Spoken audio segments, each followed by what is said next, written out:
is Michael Akinwumi. He is the Chief Responsibility AI Officer at the National Fair Housing Alliance. He provides strategic oversight and leadership, collaborating with senior management to advocate for ethical AI practices in housing and lending and assess potential risks associated with AI use in housing and lending. Michael, take it away. Hi, Ellie.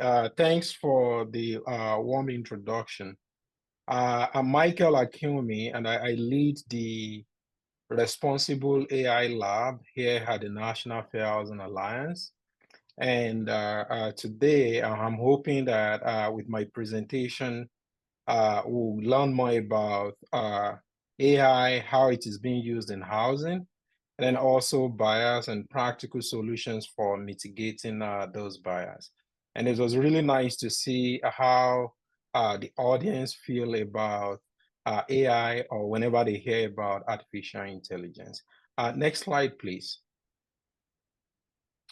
In my presentation today, I would like to guide you through the different aspects of artificial intelligence or AI, and that includes what it is, its applications in housing, the intersection of AI and housing, and how it relates to policies, and also touch on the bias or discriminations that can come with the use of AI in housing. And importantly, I would also go over some practical steps for mitigating many of the known issues or biases that come with AI. So I'm going to start by trying to demystify AI because there's a lot of mystery about AI. Please, if you can go back to the previous slide, I'm still on the agenda. And after that, I would also discuss some practical applications of AI in the housing sector, including lending. And I'll also address how existing housing policies can intertwine with AI, leading to unintended biases that affect equitable housing. And I'll wrap up with proactive solutions to counteract these bias and discrimination that come with housing. I hope my presentation will remind you of how your role in understanding and navigating AI is important when it comes to advocating for fair housing and also guiding those you serve towards making informed decisions in this rapidly evolving landscape. Next slide, please. As we delve into today's discussion on AI's role in fair housing, I thought it's really important that I tell you more about the National Fair Housing Alliance, because I think what you know about the National Fair Housing Alliance is going to guide the rest of my presentation and how you understand the perspectives that will bring to the use of AI in housing. So the National Fair Housing Alliance is committed in its mission to eradicate discrimination and to ensure equitable housing opportunities for all people and communities. Our objectives are strategic and they drive the work we do at the intersection of AI and housing. And those objectives are implemented along 6 lines of work. So first, we'll begin with a dedication to building knowledge and capacity, and that includes knowledge about AI, AI literacy, how to use it in housing, while equipping individuals and communities with the tools and information they need to advocate for fair housing. And this approach leads to increasing services and representation, ensuring that voices from diverse backgrounds are heard and respected even when it comes to developing, deploying, or using AI in housing and lending. And this is followed with a commitment to build and broaden our influence, especially influence around AI policy that addresses many of the issues that are known about AI, but more so advance the opportunities that come with AI to make them equitable and accessible to all. And we also transform policies and practices, which is at the core of what we do. We work towards transforming institutions, including institutions that are either developing AI, using AI, or even deploying AI. And also, we try to dismantle structures that are being created by emerging applications of AI. So we're propelled by a vision of a healthy, resilient, and well-resourced communities. Next slide, please.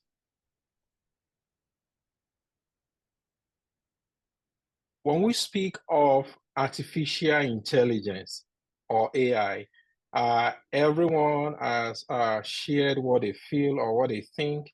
I'll tell you this, when I first joined the fair housing movement, I've heard AI being referred to as analysis of impediments.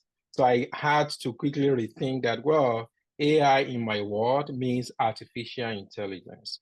But when we talk about AI, artificial intelligence, it is important to recognize that right now we don't have a universal consensus on its definition.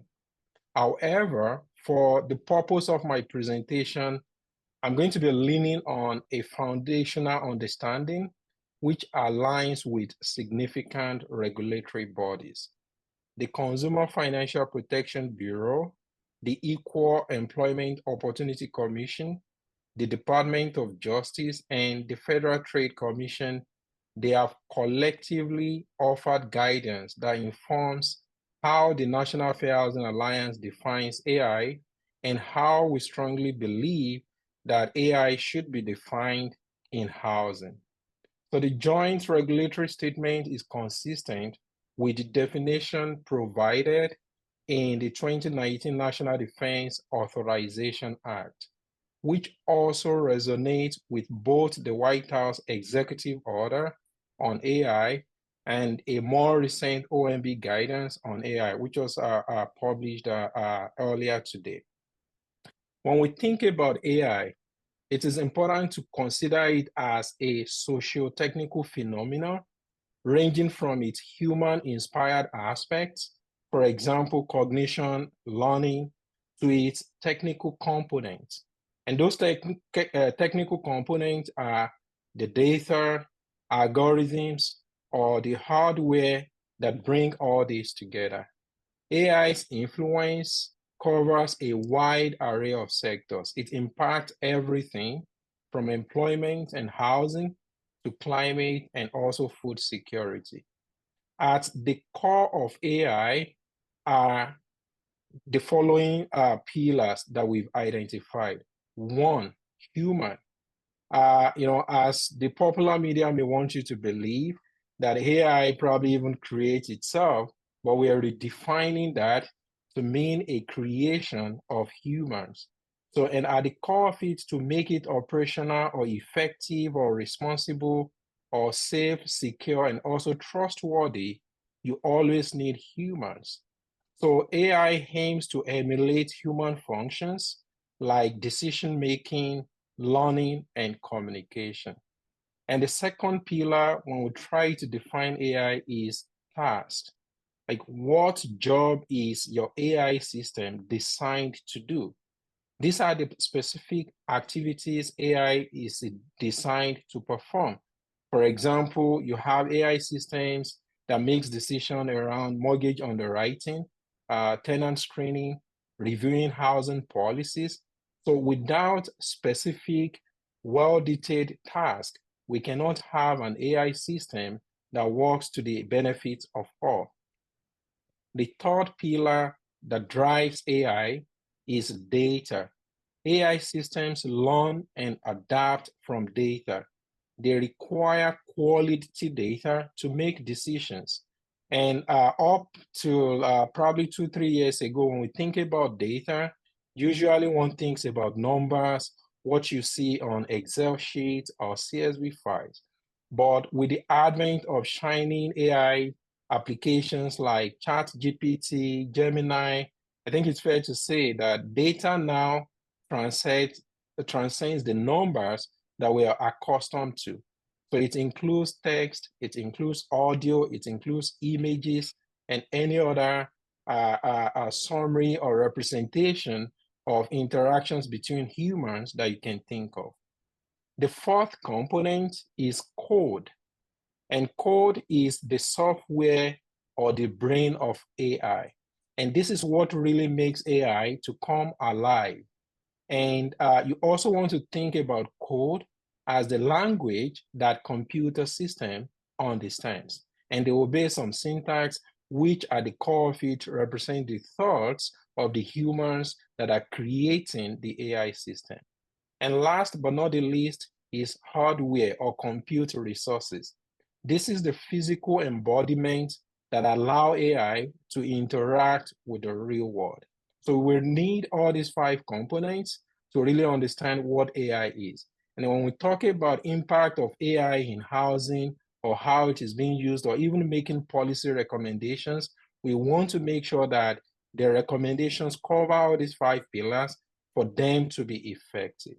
So again, the impact of AI stretches far across various sectors: housing, access to credit, employment, healthcare.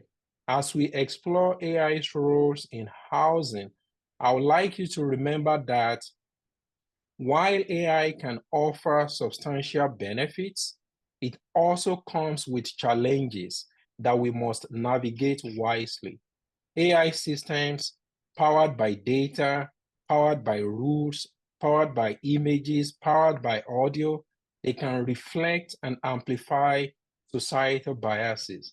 So it is imperative to steer AI development thoughtfully and also to steer their use or application thoughtfully and responsibly so that we ensure that these technologies advance equity and inclusivity, especially in the crucial area or high-stake area like housing. Next slide, please.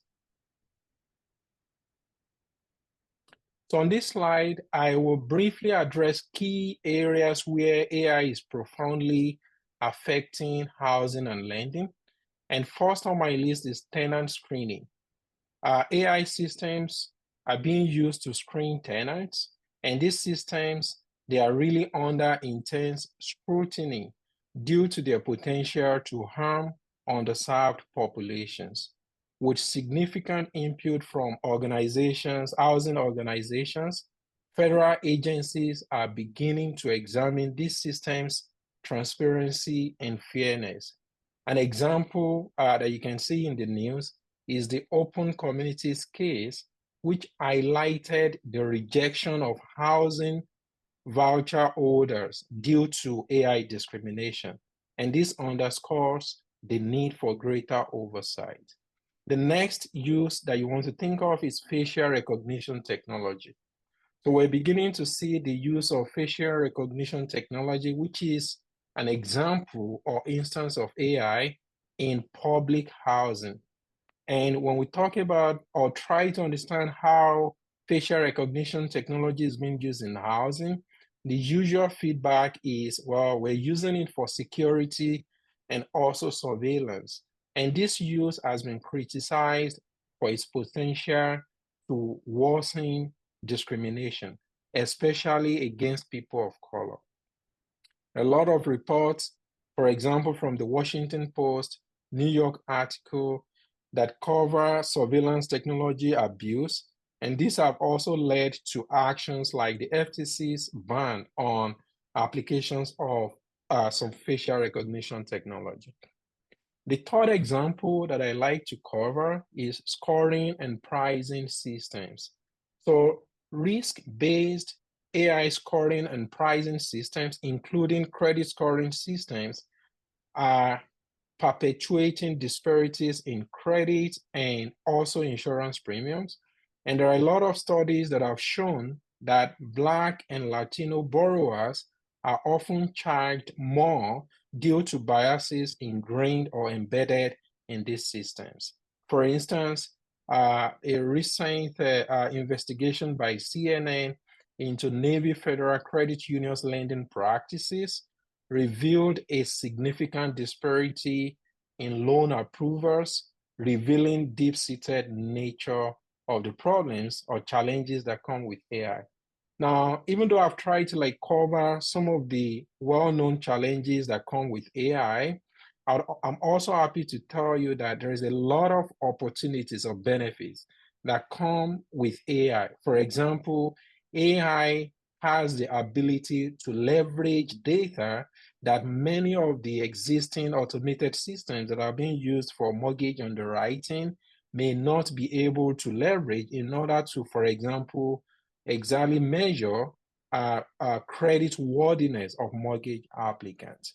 Now, another area of benefit that I also like to cover is when it comes to large language model application, which is not on my list here. So though large language model applications are being used in housing, but for example, based on the poll that Early conducted earlier, we could see that people are beginning to use it, for example, to increase their productivity. So these are some of the areas where you can see benefits of AI in housing. So each of these applications that I went over can either perpetuate existing structural inequities or they can be leveraged to challenge and change the status quo.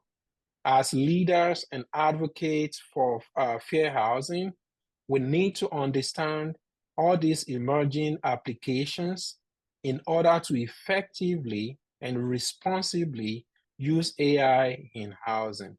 And by acknowledging the risks posed by AI and also championing many of the opportunities that come with AI, we strongly believe that AI can be used for the good of everyone.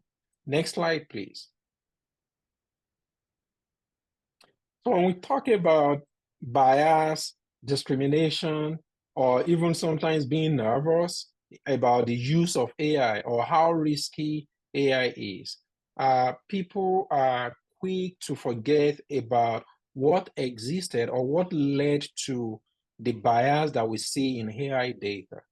So in order to address the deep-rooted issue of AI and bias in housing, it is important to understand the historical context. We need to understand the systems or processes that generate or generated many of the data that are powering AI applications in housing today.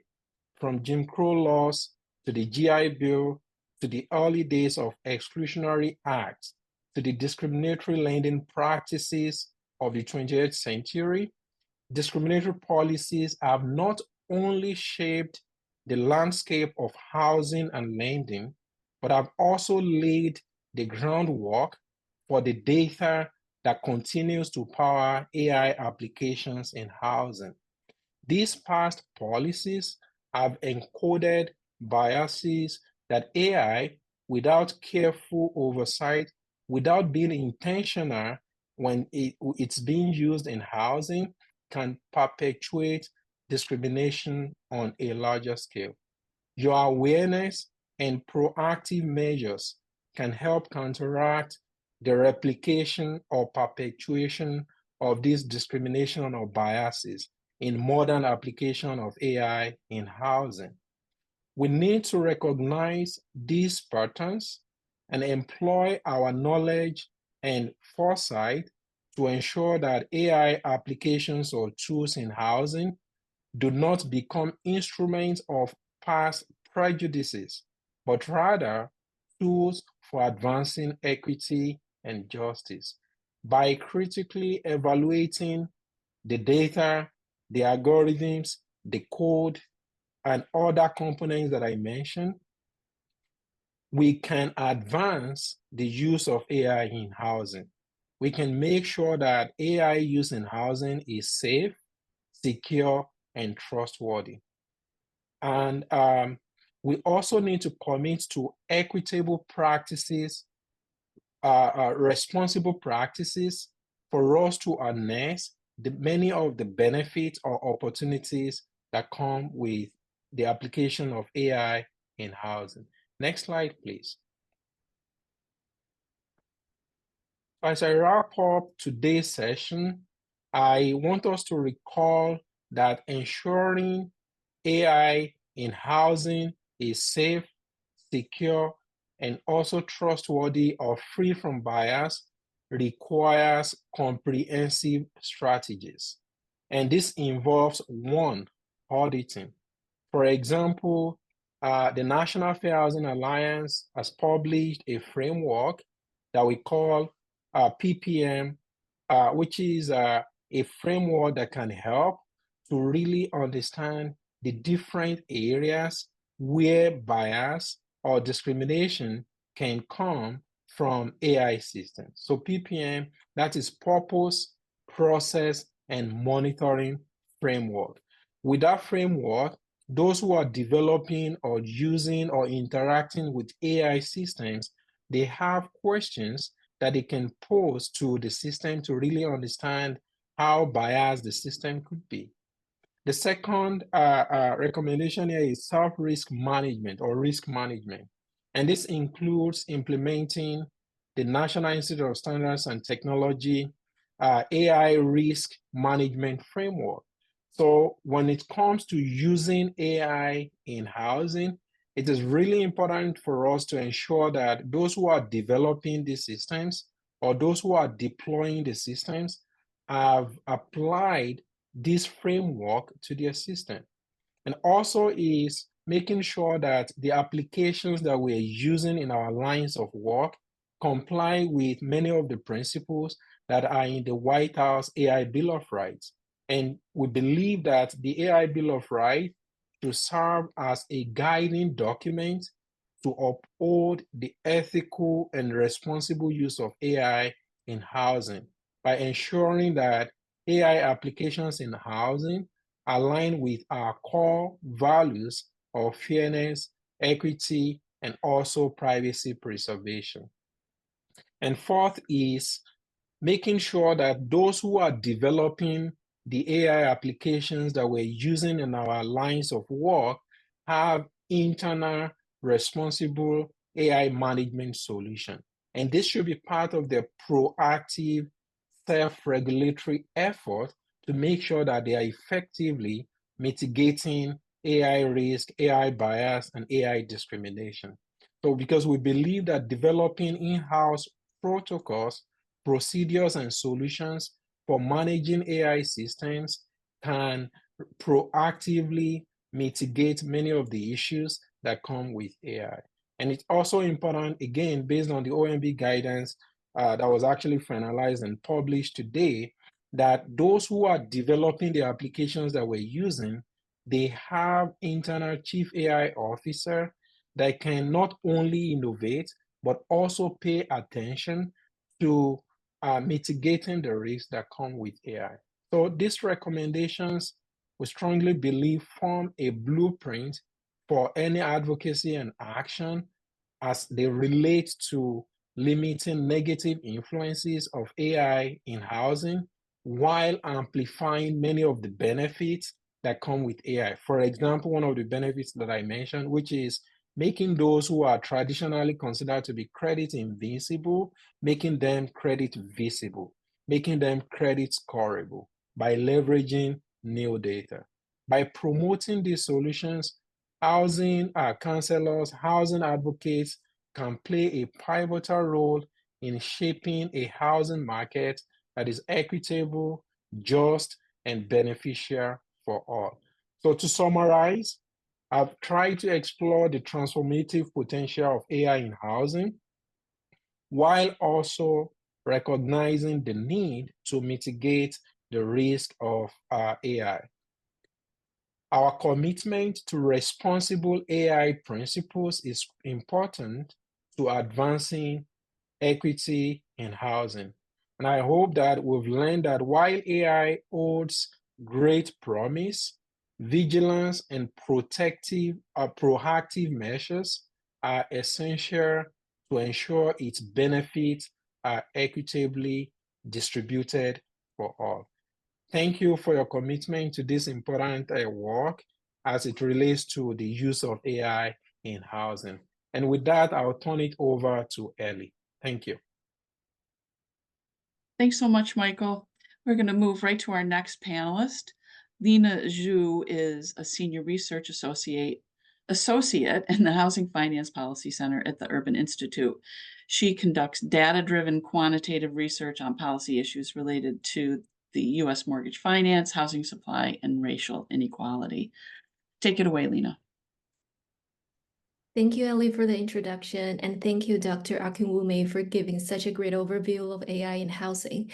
In the next 10 minutes, I would like to zoom in to talk about applications of AI in mortgage finance, and we'll use a case study of automated valuation models, a key application of AI in home appraisals, to illustrate the implications of AI on racial equity. Next slide, please. So AI is currently being used in key areas of the mortgage application process, such as marketing, underwriting, and income verification. Urban Institute is a DC-based think tank where we do not tend to develop our own AI models, but instead we use data-driven approach to evaluate the performance of some of these AI-based lending practices in the mortgage space. With the rapid development of big data and computing power in recent years, as researchers, we see at least two big changes in our work. First is the data. So we notice the data is getting more and more complex. The dimensionality of data has increased exponentially. For example, in underwriting, over the past several decades, lenders have relied on traditional credit measures to assess a potential borrower's ability to qualify. These days, we see an increasing adoptions of alternative data in the models, such as rental and utility payments. AI ML are being used to identify rent streams in bank statements. Or we see in home valuations or home appraisals, more data getting converted from unstructured source, such as satellite images of property conditions. So from a researcher's perspective, the promise of more data is that we get to learn more about our subject. But at the same time, we need to be cautious about the perils. That is, it's always important to frequently examine the accuracy of the data, the freshness of the data, or to see if there's any hidden bias in the data that could reinforce past discrimination and leads to disparate outcomes. The second big change we see is this industry-wide adoption of AI and ML in those key areas of mortgage finance. AI brings the promise of efficiency gains in processing times, loan denial rates, and origination volumes. It can boost efficiency and accuracy while reducing labor costs. However, unlike traditional parametric or linear models, where you can see exactly how the model inputs affects the outcome with a clearly specified function, those non-parametric machine learning algorithms tend to lack transparency and interpretability. This poses risk of algorithmic bias that may have disparate impact on marginalized individuals and communities. So we acknowledge the power of AI to boost efficiency, but at the same time, it's important to think about its performance with respect to equity and think about how to harness the synergy of AI and technology to shape a more equitable society. Next slide. So in the next couple of slides, I will use automated valuation models as a case study and share some of our findings on the implications of AI on racial equity. Next slide. Traditionally, the task of home appraisals is conducted by a certified appraiser who will come to the subject property in person to perform appraisal calculations. However, documented evidence suggests that appraisers may use neighborhoods' racial composition to infer home values. This could perpetuate historical racial disparities and lead to significant undervaluation for properties in communities of color. All these concerns about appraisal bias boosted the appeal of AVMs. Next slide. AVMs utilize vast amount of data and machine learning algorithm to estimate a home's market value, presenting opportunities to reduce costs and enhance efficiency of home valuations. There are three key components in the AVM. It starts with rich training data to capture information about the subject property, its comparable sales, and its surrounding neighborhood characteristics. Then the training data will be fed to the computer, which uses machine learning algorithm to predict the market value. Different from in-person appraisal, those algorithms are agnostic to the predominant risk of a neighborhood or the risk of a home buyer. With this data and algorithms, an AVM estimate will then be generated and applied to inform lending decisions. With the increasing prevalence of AVMs in recent years, an important question got raised up. Is this technology-based tool free of racial disparities? We know that it has great potential to boost efficiency, reduce labor costs, but what about its performance with respect to equity and fairness? Next slide. This is where our team comes in. To answer these questions, we've conducted a series of research to look at potential risk embedded in each of the three key components here. Specifically, we've looked at the hidden bias in training data, the inherent modeling risk in machine learning algorithm, and the disparate impact of AVM estimates. Throughout a body of work, we're not only exploring the implications of AI on racial equity outcomes, but also using AI and ML as our empirical tool to study those implications. Next slide. So what have we found so far? We find that AVMs tend to yield larger valuation errors in predominantly Black neighborhoods compared to their majority white counterparts, even when the model remains agnostic to the race information. This could lead to reduced wealth accumulation for Black homeowners or understated risk on their balance sheet. Bias data is a key source for this disparate outcome. The training data bakes in long-standing racial disparities in property values, negatively affecting marginalized individuals and communities. And the act of building complex models from such data can both amplify historic biases and introduce new ones.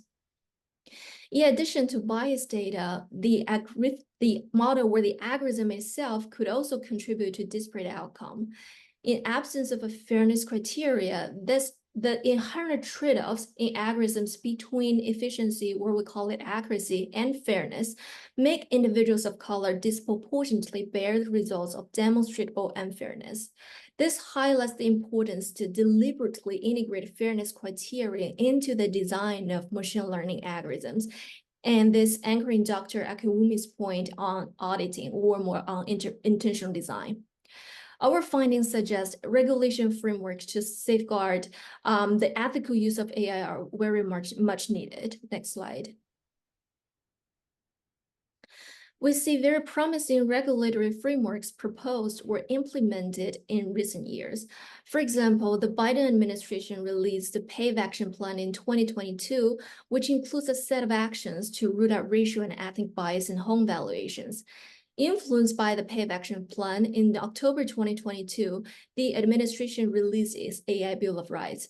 It specifically underscores that AVMs should fall under its regulation framework against algorithmic discrimination.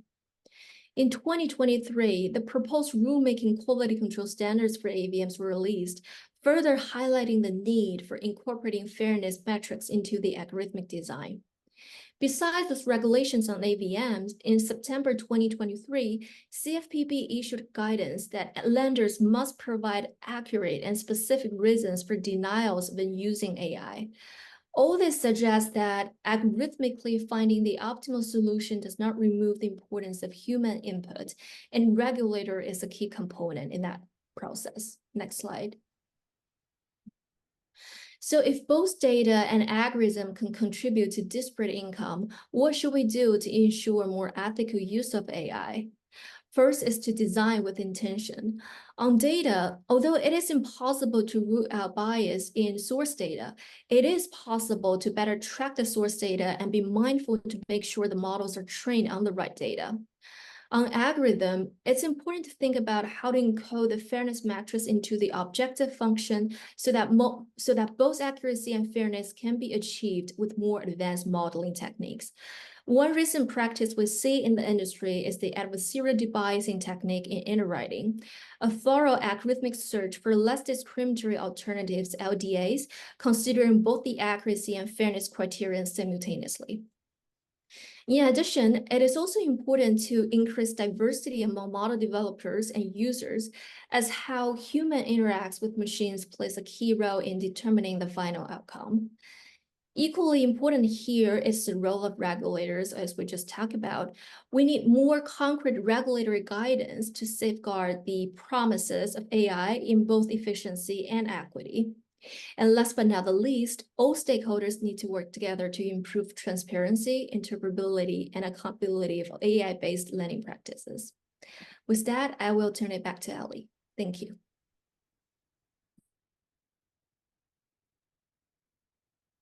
Thanks so much, Lena.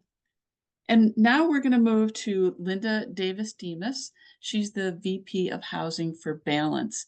Linda is responsible for all housing counseling programs, the management of housing grants, and the oversight of Balance's national affiliate housing counseling network. Take it away, Linda. Great, thank you, Ellie. Appreciate that. And thank you for having us. I have to say, I really enjoyed listening to the academic perspective and all the information that's out there. My discussion is going to be a little less technical and more on how we as a housing counseling agency utilize AI. So Balance is basically a national intermediary. We are a direct service provider. We do housing counseling, and we utilize for our client management system a cooperative. We're joined as part of a cooperative, which is called CPR, and they have a product which is called Cloverleaf. And so they recently, based on feedback from many of the users, implemented an AI tool, which we've found really interesting, found a couple of different uses for. And so that's what I'm really going to be focusing on today. Next slide, please. So allow me to introduce you to Yolanda, or as we like to call her, Yoli. Next slide, please. Yoli is basically a digital counseling assistant. And so the system that we utilize has, as many of the systems that you utilize as well, it has different components, right? It's built for different types of services. Housing counseling obviously comes in all shapes and sizes. But when you think about pre-purchase, for example, as we're helping someone prepare for homeownership, it's really important as we work on SMART goals. And so as we talk a little bit further down, we'll talk about some of the examples that Yoli is able to develop. But she is able to help counselors create an action plan.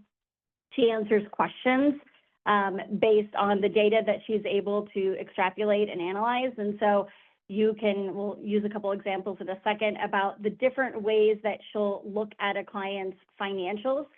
But think about your current CMS and how you have a budget, you do your financial analysis, right? You may do a rent-to-own analysis if it's a pre-purchase client. If it's default, you're doing, a loss mitigation analysis. You're doing your notes, your follow-ups, your appointments.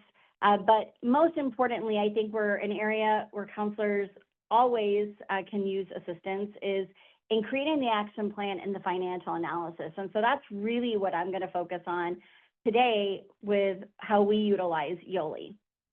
So credit scores, right? When we talk about clients that are looking to buy a home, credit, savings, budget, those are all really important things.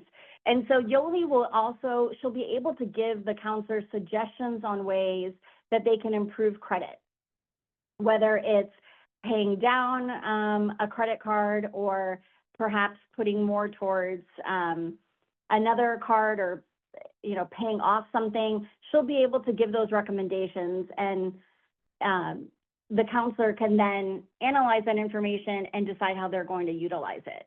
Another thing that I think is really important just from some of the information you've heard today, privacy, data security is really important.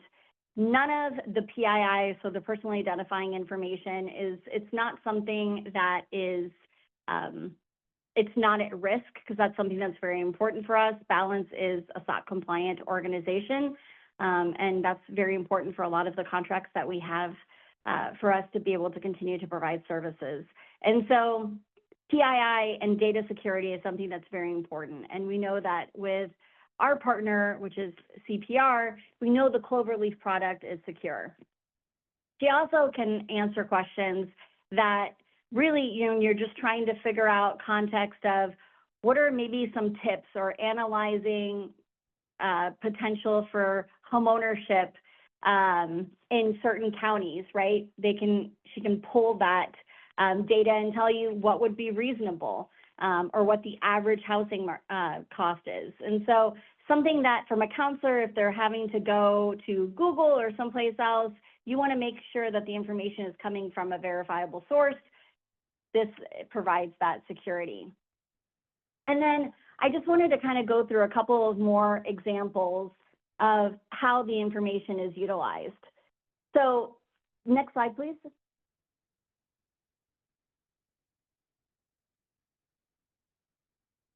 So one of the things that is very important, because I come from a counseling background, and now in a management role, compliance obviously takes on a whole different perspective. So one of the things that I particularly appreciate from Yoli is that there is an audit trail, right? So to begin with, I would say Cloverleaf is a fantastic tool in that it does have an audit trail for everything. We can visualize, we can easily identify who has touched a file, who went and made edits. But when it comes to the utilization of Yoli, we also have a record of anything that was asked and the responses provided. That automatically is saved in the notes section so that we as managers can come in and review the information and see how it was utilized. So I mentioned earlier, I think one of the best parts of Yoli is client action plans, right? Especially for new counselors as they're just starting out and they're acclimating to this process, it can be a little overwhelming. And I would say, you know, we really do pride ourselves in our quality control process. And so we emphasize a lot on the client experience and what that action plan will look like. And so it helps the counselor really identify, like, okay, these are based on the information that's been entered into the CMS. These are the next steps that it would recommend. Now you're probably thinking, okay, does that mean that Yoli is doing the counseling for the client? No, not at all. This is all information that I think it's really important that we give context to it. So these are all recommendations, right? If a counselor happens to get stumped, they can go to Yoli and Yoli can provide assistance. Yoli can also help validate, right, some of the information that they're thinking about. You know, what do I think are the biggest barriers to success based on the information that's been provided and input in the client management system? And she's going to give you a response. Budget improvements, she can give suggestions as well as looking at any type of risk factors, right? Anything that could potentially cause a roadblock for the client to be able to, in this case, we'll just use the example of pre-purchase. So it can help identify some of those. So for a counselor, it's just, I think, a good resource tool, right? It's not meant to replace a counselor. It's meant to help, okay, I think this is a great idea. How do I use that? And then they can obviously go into Yoli and ask for additional information. Balance uses a national database for resources, but one of the tools that was incorporated into Yoli is that she can also pull resources. So it's a great, I would say it gives us access to additional tools so that the counselors can say, okay, if I'm looking for a down payment assistance program and I'm looking right now and this is, you know, I'm only pulling up 3 in one database that we use, Yoli could potentially have additional resources. And so I think that's really helpful. And you can see on the example of the screen of the screenshot of Yoli's actual platform, it talks about, you know, can I afford to buy a house in the city of Urbana? Can I, you know, how do I create an action plan? List the top 5 emergency housing resources for this client in this specific county, right? And it's giving you all of that information. And then the counselor, obviously, you see that there's a copy. They could ask an additional question. And all of that is saved also in the notes section, like I mentioned earlier. So for the counselor, they have it available. For the manager, I can see, that Yoli was utilized and how she was utilized. For us, as I mentioned before, SMART goals are really important. So that was something that we actually asked for it to be structured that way, because we like, when we talk to clients about how they're going to take their next action steps, we like to build it out more in the SMART goal format so that it's easier for the client to understand once they have completed their counseling session. So next slide, please. So best practices. So, I think we've heard a lot about how AI can be utilized, and I think there's definitely pros and cons to any tool that we utilize. I would say that for us as an organization and for any of the other users for Yoli, it is, again, not meant to replace a counselor. And so it's really important that an organization manage how it is being utilized. So for us, I mentioned if a counselor gets stumped, they can go to Yoli and she can provide some insight. It's also really good as we're onboarding new counselors because we oftentimes allow them to shadow or they'll listen to some of the recorded calls because we do both face-to-face and telephony sessions. And so this is a good tool for them to be able to go in and then say, okay, well, I think that based on what I've heard, these are the top 3 recommendations that I would give, or these are the things that I would look at from a credit score perspective. And Yoli is validating that information. So she's more of, in our opinion, a training tool for new counselors, but also as we move counselors into additional areas. So if they've predominantly done pre-purchase and rental, and now they're expanding into default, they can utilize her in that way as well, just to help confirm that you're basically your ideas and your perspectives, your recommendations are along the right path. So I think it's really imperative to mention that human oversight is key, right? You do not want to rely wholly on AI, in this case, Yoli. Our counselors are very seasoned, very tenured, and so, I would never say that I would put a counselor with 20, 10, 5 years experience into the system. But I think as a training tool, she is definitely helpful. And I think it's really important as an agency too, to make sure that they're not allowing the AI tools, whichever they may use, to basically take over the counselor's role. Because that is, again, the information is as good as the information that you put into the system. So the next slide, I'm going to talk a little bit about, what it is that, how she utilizes the information. But I do want to highlight something, and that is she is really focused on, more than anything, database resources, financial situations, to be able to aid in that point. So if you put in something comical, like why did the chicken cross the road, she's gonna tell you that that's not pertinent to the situation. And so it's, it's a reliable source in this way. The information has been vetted. Next slide, please. So for counselors, especially in rental, because we do a great deal of rental work, it's really important that this tool also has information that applies to some of the regulatory compliance information about tenant rights and some of the court-appointed conservatorship rules that apply. And again, counselors should just be using it as a validation or just a confirmation training tool, something to confirm that they're in the right alley, the right realm in terms of their recommendations as they're onboarding as new counselors more than anything. So I am not a technical person, I'm not going to go into the RPA process as a whole, but I will say, one of the things before we implemented the use of Yoli is just validating the information that it contains. And so we've had great success in terms of utilizing new counselors as they're onboarding. We have 2 that are just about to start this process, and they'll be utilizing Yoli as well as they just navigate through this process and validate that the information that they thought was a good recommendation or they thought were the good suggestions in terms of how to improve a client's credit score to be able to get them towards homeownership. All of that is something that we've been able to incorporate into training plans. So, next slide. Here is any information you may have. I know it may sound a little scary. When we first were introduced to Yoli, we were like, I'm not sure about this. How is that going to work?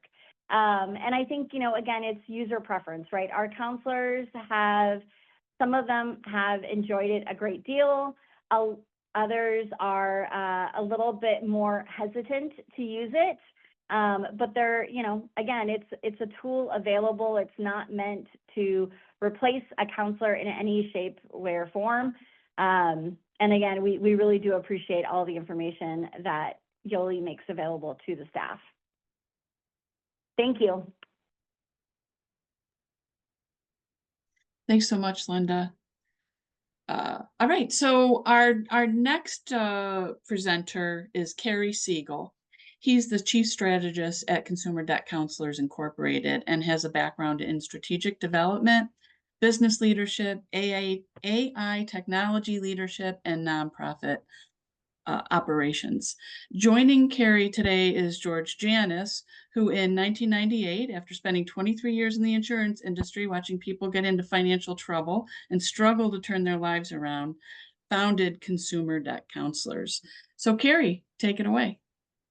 Well, thank you, Ellie, and also thank you, Linda. That's a good segue into some of the topics. I think we might overlap a little bit, but first, I want to thank the NHRC for making this webinar possible. Everyone's been a delight to work with, and I appreciate the opportunity to share some of our agency's early experiences integrating AGI into our counseling processes, as well as some other areas of our business. And for everyone who's listening, thank you for your time.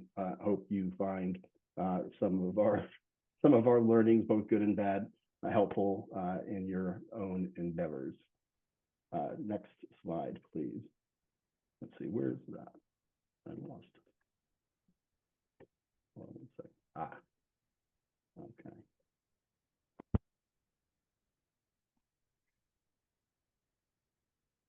Okay. Excellent.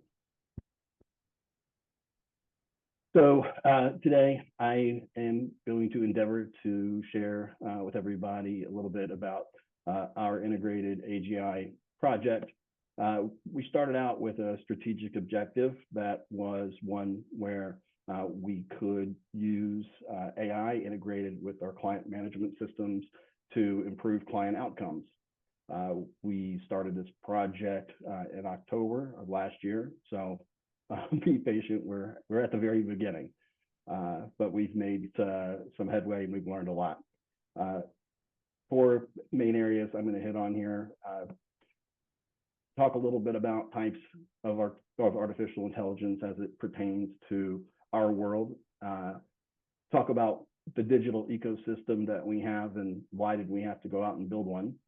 We'll address how integrated AGI is improving client outcomes and how we are monitoring and measuring the success of the program and cost justifying what we're doing as we go on. Next slide, please.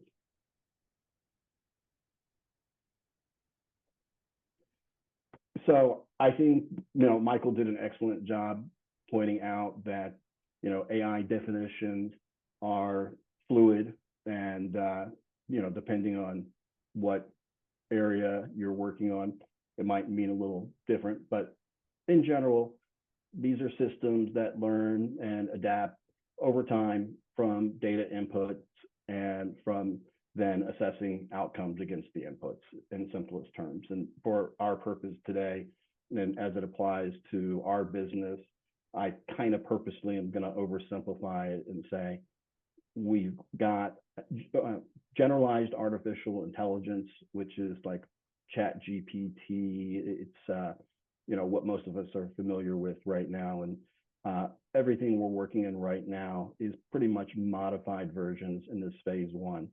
And then there's proprietary AI. And for that, we're developing closed AI systems. And these are systems that are deep subject matter experts that both take advantage of the processing and some of the public domain tools of AGI, but at the same time have proprietary information and its own data sets. Next slide, please. So for our phase one project, you know, like anything of this magnitude, you gotta, you know, you can't eat the elephant in one bite. So we're taking a phased approach. We kind of said, well, with what we know early on, reasonably speaking, we're a nonprofit organization, we're not huge. Like, what could we do that would have a meaningful outcome improvement on counseling sessions and for the clients? And so initially we said we could use the system to create case notes from the counseling sessions themselves, that we could do some pattern recognition and proactively identify certain issues or concerns before they become problems. And as part of that, we could use the AGI integrated into the CMS to monitor the quality of our sessions. So next slide, please. Well, there's we had to fire this guy. Well, the truth is, before we could begin our integrated AGI project, that, you know, we set out objectives and we knew it was possible, we would need an entirely new digital ecosystem. We knew we were going to be early adopters. We knew that a project of this undertaking, especially for an agency our size, would require strong buy-in, not just from leadership, but management and staff, every level. And we're fortunate. We have an amazing team here at Consumer Debt Counselors, a team that supports the vision, collaborates, comes up with new ideas and staff meetings. And we also have some really fantastic integrators and software partners. So we're thankful.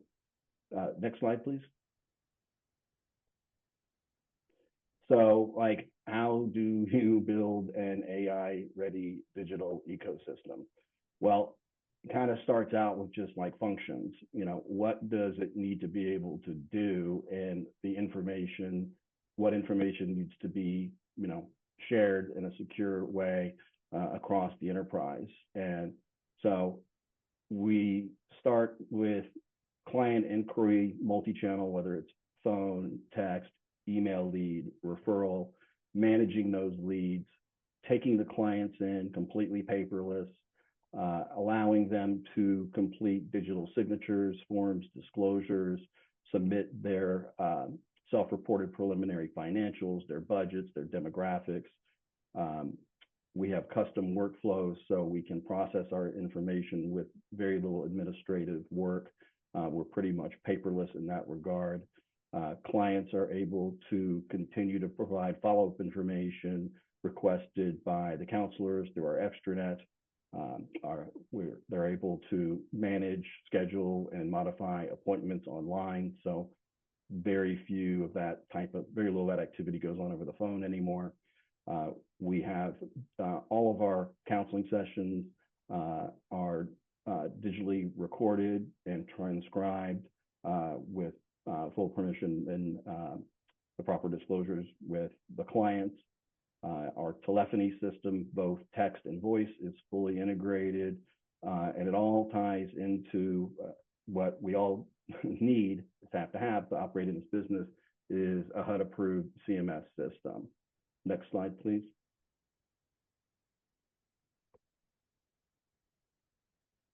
So while this built fast, it's fine. So, you know, the approach that we took to building a digital or an AI-ready digital ecosystem, like there's not like books out there that tell you how to do it, but we took a best-in-breed approach to assemble an entirely new technology stack, frankly, with our key selection factors on the components being security, stability, interoperability, manageability at low cost, usability, primarily for the client and the employee's perspective. So we're talking about user interfaces, and the ability to customize not only how the system's various pieces work together, but the systems themselves. And we've accomplished that. The entire environment is secure from a PII perspective, and we meet all of our auditor security requirements. So basically, you know, you've got everything from lead management, appointment scheduling, phone communication, text messaging communication, your client communication via portal as well, tied into the CMS, the client management system. And that is where the OpenAI interaction, two-way interaction takes place. And then lastly, we've plugged in a series of reporting tools, primarily Microsoft Power BI, which is giving us some great visualization on information in terms of being able to track the success of the program. Next slide, please.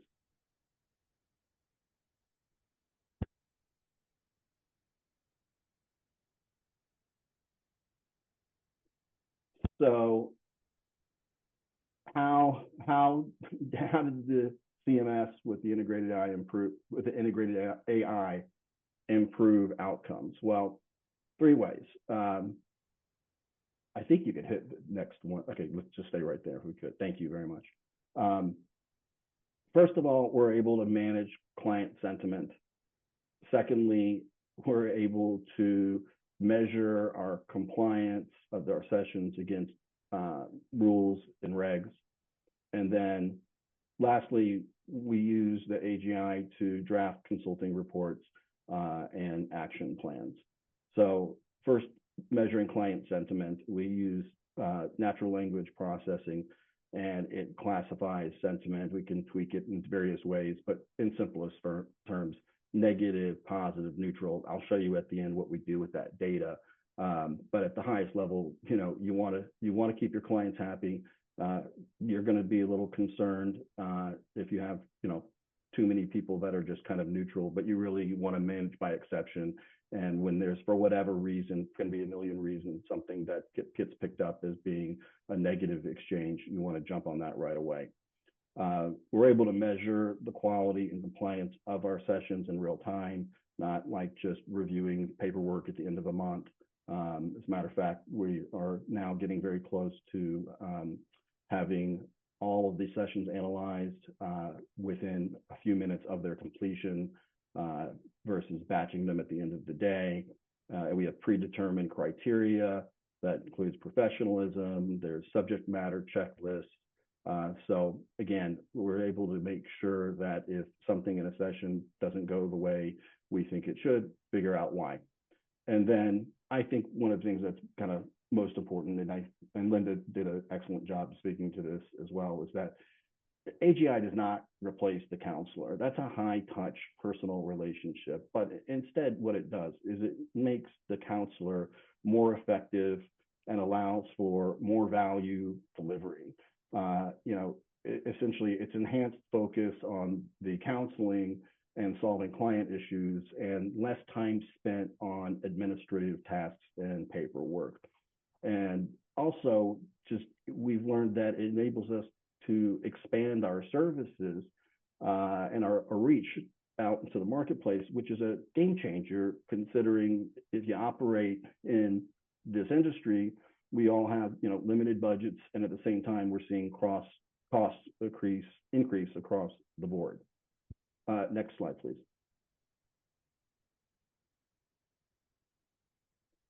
So, you know, where the rubber meets the road, right? So counseling sessions made friendly and easy. One of the things that we learned very quickly is that because the counselors know that the session is being not only recorded, but they can conduct it in any way they want because the case notes will be organized subsequently in a way that's logical based on a template. It allows them to have a free flow conversation and talk about things in the order that the client wants to discuss them. So it's an uninterrupted, organic conversation during the appointment and without the need to constantly take detailed notes or check things off forms. The counselors already have all of the client's intake information before they have even their first session. So they have their screens open, they're verifying information, they're looking for changes, they're looking for insights.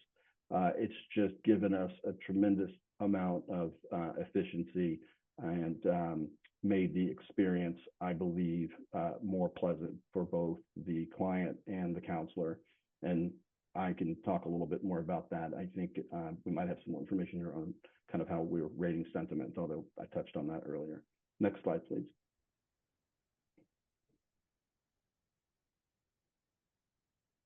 So, you know, all this stuff is going on, but it's got to be measurable. What do you do with it? So we're using AGI to collect the information and measure the client session outcomes in a variety of ways. Here's my two dashboards that we're using. The first one is quality of professionalism. And this is really measuring a variety of data points. One is the counselor answering the questions being asked? Is the tone professional and helpful? Is the sentiment of the client positive? Are they feeling heard? And there's some other kind of predetermined criteria that we use there. But ultimately, we want to make sure that our counselors are being professional and they're providing good service to the client. The second screen here on our dashboard is our quality of engagement. This one here is an aggregate rating. On any of these, we have the ability to look at similar dashboards for individual clients, client sessions, teams of counselors or individual counselors.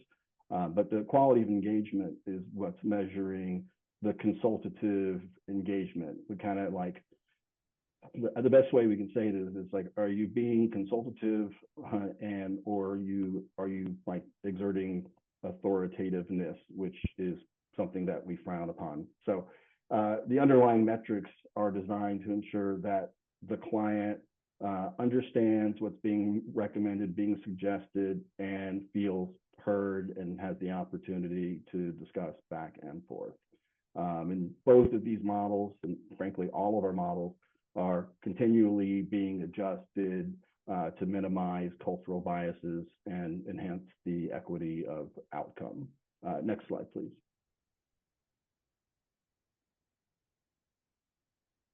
So, you know, the good and the bad, right? And a lot of this, in terms of the way we operate, is being able to manage by exception, right? I was saying earlier, you know, you got a lot of smiley faces on sentiments, you got some neutrals, but what are you trying to really look at? And we have session alert dashboards, so we can address critical failures immediately as soon as they occur. And, you know, for example, a failure might be related to a missing document, or it could be related to some unfortunate, unprofessional conduct that the system believes occurred by the counselor. It could be the result of an inappropriate recommendation based on the information provided to the counselor. So to address these alerts and to understand what really happened, we're able to, if you see on the second dashboard there, drill directly into the record. We can not only read the AGI analysis as to why it flagged it as a critical fail, but we can also listen to the call session and also review the transcript ourselves. So, you know, again, a lot of this, it's not going to just replace a counselor or replace management. These are tools that allow us to deliver better outcomes and do it with greater efficiency. Next slide, please.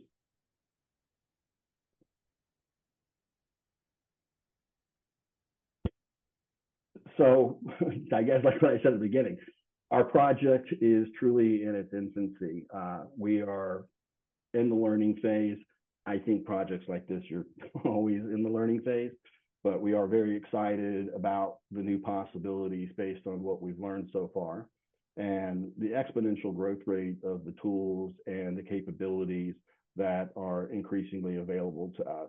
We have a system that's entirely customizable. We're not tied to any single vendor for anything. We are currently developing proprietary closed AI systems using data that we've collected from counseling sessions across not only housing, but other areas of our business. And also those systems are able to access publicly available data and best practice business rules and regs as they become more standardized across, I wouldn't say the industry, but across the use of AI in our industry. Anyway, it has been an honor to speak with you today. I thank you for listening, and I do hope that you found some of this helpful. Any questions whatsoever, I'm best on email, so please do not hesitate to reach out if I could be of any assistance at all. Thank you so much. Thanks, Carrie, and thanks so much to all of our panelists. We do have a bunch of questions, so I'm going to start moving through them. In my service area, this is in New York State, in my service area, one of the online apartment finder websites uses AI to screen tenants, and each landlord is able to put in specific screening questions, which oftentimes break fair housing laws. It could be a full-time job to report each landlord.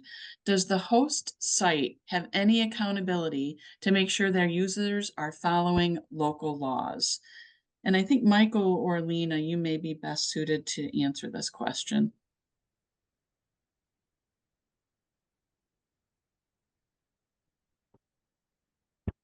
I think Michael mentioned a case of tenant screening.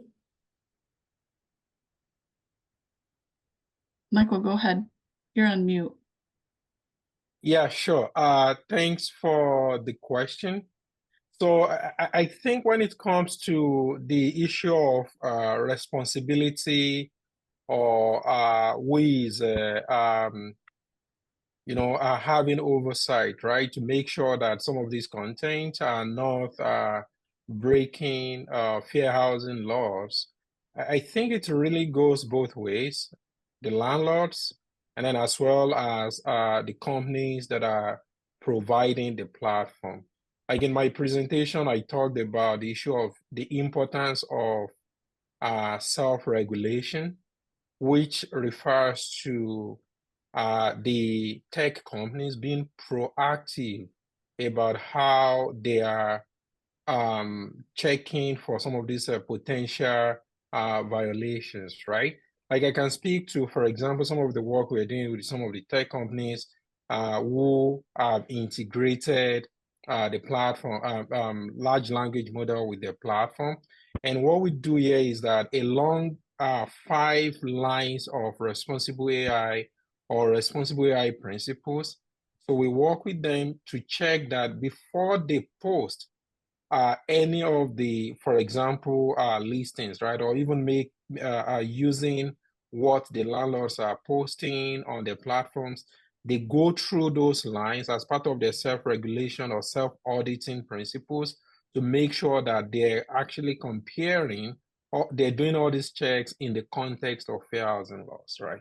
So that's on the part of the tech company. And then for landlords as well, I think there is an opportunity for AI literacy, right?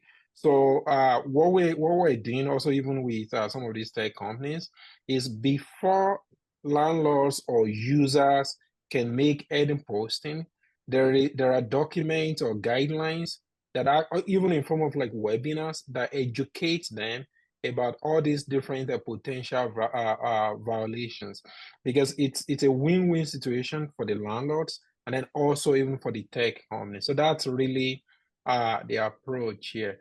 But generally, there are a lot of other policy, gray policy areas that make the liability here to be shifting. But I think overall, it's one, self-auditing, self-regulation on the part of the company, and then also literacy on the part of the landlords. So Michael, if a housing counselor is aware of a site that is not self-regulating well, is there someplace where they can report that company? The answer is yes. So, yeah, if you are aware of any such potential violation, please reach out to us at the National Fair Housing Alliance, and I will be able to follow. I mean, I'll be able to follow up with some of our internal teams, especially the enforcement team and also the consulting and compliance team. So please reach out. Great, thank you. And Lena, I think that you did address this a little bit, but the question is, algorithms are agnostic to bias, but is the data you choose to collect and the data itself agnostic? Great question, and the answer is no. Oftentimes, the data bakes in longstanding historical racism. For example, in home valuations, because AVMs is based on this comparable sales approach, which one of the key input is the transaction price of the similar comparable properties within a certain boundary. But we are all aware of that the property where the transaction price actually reflects the hidden bias. Just for example, due to the lack of access to home ownership or other wealth accumulation building opportunities, or reflecting the lack of access to credit, the lack of community-based investment. So all those could be like the data input that we fed to the computer could reflect all those discrimination that actually rooted in structural racism. So the short answer is no. That is why it's important to always be careful with the data you provide to the algorithm and try to make sure, of course, ideally we want to make sure it's bias-free, but most of the time it's not very possible to ensure that it's actually risk-free, but you can always try to do cross-check and be mindful, like if you are aware of any hidden bias in the data, be aware of how it could potentially lead to disparate outcome. So in the auditing process, you can apply some debiasing technique to minimize that impact. Thank you. And go ahead, Michael. If I can just also add, and this is not to take away from the excellent response that Lena gave, is that even when many of these algorithms or machine learning techniques are not directly using some of the demographics information or protected classes, when they are not directly using them, right? The issue here with some of the AI system is that they have the capability to identify patterns in some of these variables that can make them even serve or act as proxies for protected classes. And so it's very important that those who are developing or even those who are using some of these applications are intentionally asking questions about how the developers are testing for proxies in the variables, because we've seen cases, especially in housing, advertisement, applications and marketing, where those who develop the solution says, well, because, for example, race is not in the model, we're sure that the model is not racially biased. But then when you look at the outcome, you see that there is disparity in outcomes. So there is also disparate treatment in how some of these models are being developed. So it's really important to ask questions about how they are testing for proxies, for protected classes. It is important to ask questions about how they are checking disparate treatment as well. You know, it makes me think of that old statement, garbage in, garbage out, right? Okay. So there's a few questions here for Linda and Carrie. Really quickly, Linda, what does CPR stand for?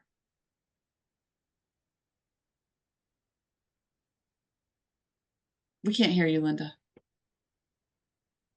Sorry about that. Cooperative Processing Resources. And so it is a cooperative. All the members agencies such as Ballast. Basically, we're all part of the cooperative itself. But it's based out of Carrollton, Texas. Okay. So there's been a lot of mixed emotions about Yoli. Some people have commented that they love it, and some people commented that they are not so much in love with it. In this kind of a joke question, I got a little giggle out of it, but did Yoli take and pass the HUD exam? I saw that too. I had to laugh as well. No, I have, and I passed it. First time too, so it was quite an accomplishment. Yoli did not, but I do want to remind participants, Yoli's not a counselor, right? Yoli's a tool. And so the counselor is the one that's meant to be certified, right? It's not too dissimilar when you think of you can have administrative staff on your team that assist you in your counseling activities, but they don't have to be HUD certified, right? So in this case, no, she's not. She does have access to the training modules. So she has, and she's armed with all the knowledge that would require her to pass the exam. But in terms of, has she? No, because she's actually not a person. But I think it's just, again, important to remind counselors, she's not counseling. The counselor does the counseling. She's the tool to just make sure that you're on the right path. Or if you're training, she assists with that as well. And then how are groups able to get access to Yoli? Yeah, so there was at the last slide of the presentation had contact information for Rost. And so if they're interested in getting access to it, I believe Cloverleaf has two formats. And so we use Enterprise, and there's a foundation level. And I believe that one's going to have access to Yoli in the very near future. But I would contact Ross, and he can give you a demo of the tool. Okay. How do you use AI to obtain copies of paycheck stubs, bank statements, and credit card statements? As a housing counselor, this is our biggest holdup in the process. Do you want me to take that one, Ellie? Is that sorry, Carrie, sure. Ellie? Yeah, it doesn't matter. Doesn't matter who, if somebody knows how that works. Yeah, I mean, so what I would say here is just like I mentioned in my presentation, when we talk about AI, there are different components, and one of the components here is data, right? So AI applications may not be readily used to aggregate data. So there are data aggregators that provide, for example, API services, API application programming interfaces that can be plugged into or connected to access this data. Before we can have an AI system, we first need the data. And usually there are data vendors or data services providers that are in that market, providing the plugins and the tools that could connect to all these different data sources. That's what I just wanted to add. So Linda or Carrie, do you know of a source that does that? Look, yeah, yes and no. I'm going to answer it real practically, right? Because the world that we're in, day out, is a little different. And so Michael hit it earlier. I mean, I think we've all said it. What is AI? What is not AI? There's a lot of what I call business process automation. A lot of people call AI. So in our agency, we use business process automation in a variety of ways to streamline the process of collecting client documents that are necessary. Everything from, first of all, knowing the status of the documents, automating follow-ups via text and email to the client, reminding them, and frankly, a little bit of carrot and stick reminders, because somebody will book a level 2 housing appointment. If we don't have their information, the system will automatically send them an email saying we're canceling this appointment if we don't have this information. And I would call that really business process automation. But going back to my whole presentation, it's like if you don't have good business process automation and the ability to design workflows, what's the AI gonna really be able to, analyze and help you with? So and whoever said that, I agree. Hunting people down for that type of stuff takes an inordinate amount of time. I would say the two areas of efficiency gains that we got early on prior to implementing the integrated AI with the CMS, just in building that technology stack, was completely digitizing the intake process, everything from collecting budget information and demographic information from the client via the extranet, automating their scheduling with their counselor for their first review session, pulling their initial credit report the day before their session. Like all of those things that were time consuming are mostly automated now. And then on the back end, collecting the documents again. Do you have to sometimes make a phone call? Yes, but it's pretty rare. Somewhere around 90% of our housing intakes where we have a level 1 session, it might even be higher than that now.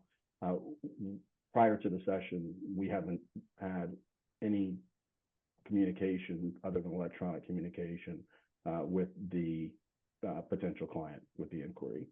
It's once we explain what we need, we explain how. If they have questions, they can call us, but 9 out of 10 complete the intake because the process is explained to them, and that's the fastest way to get on the calendar of a housing counselor. I hope that answers something. Yeah.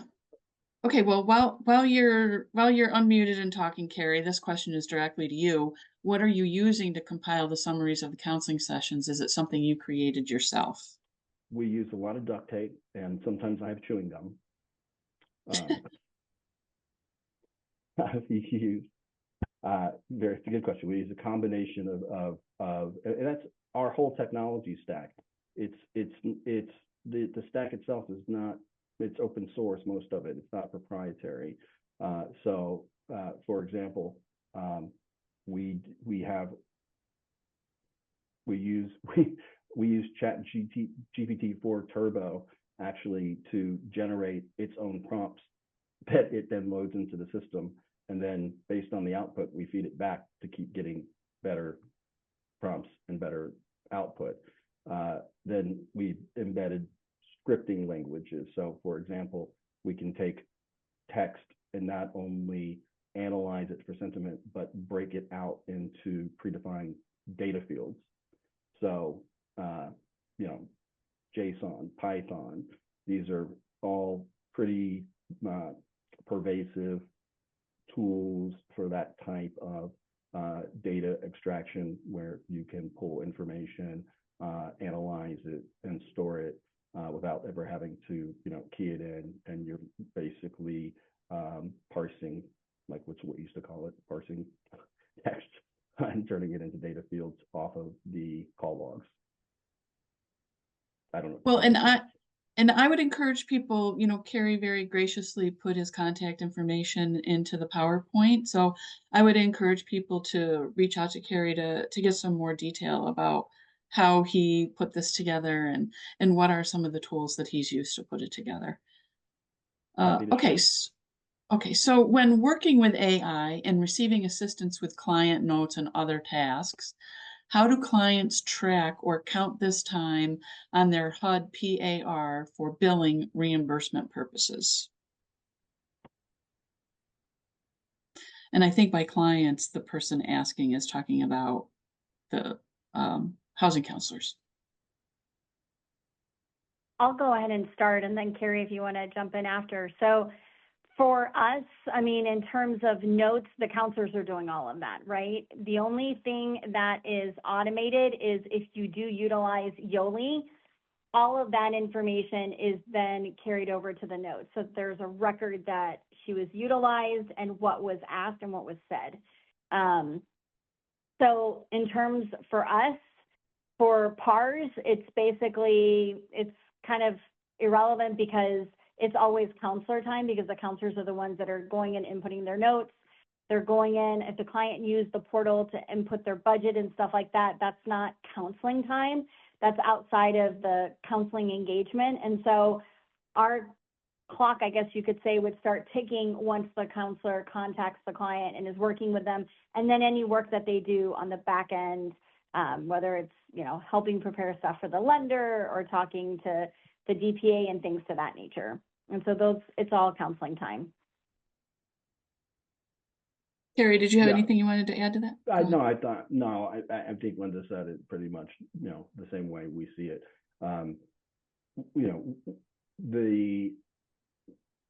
We're not at a point, like, counselors are still signing off on, the analogy I guess I would use is like lawyers and the AI acts like the paralegal, okay? But you're not going to take that and put it in front of a judge. You're still you got to sign off on it. So the counselor's responsibility is still, they're spending the same amount of time with the client in the counseling session. It's just the quality of the time is better. And then the administrative time is not the counselor time anyway. And frankly, we shouldn't be billing HUD, in my opinion, full rate for administrative time anyway. So I think, as this becomes more normalized, it will deliver not only like economic benefit to the agencies, but deliver more efficient service to a broader group of constituents, because ultimately, we're seeing it, like, we'll be able to provide more services to more clients in need with, on a percentage basis, fewer counselors, but those counselors are actually counseling. Okay, so there's a couple more questions about Yoli. So first of all, I think, Linda, people can just get in touch with you if they want to get Yoli. And then also, what is the cost of Yoli? You're muted. So it's it's not Balance's tool. So we're part of the cooperative. So if they're interested in getting a demo of the client management system that's called Cloverleaf that CPR manages, I would contact Ross. If you have any questions about the user perspective of the system and Yoli, feel free to reach out to me. My contact's on there.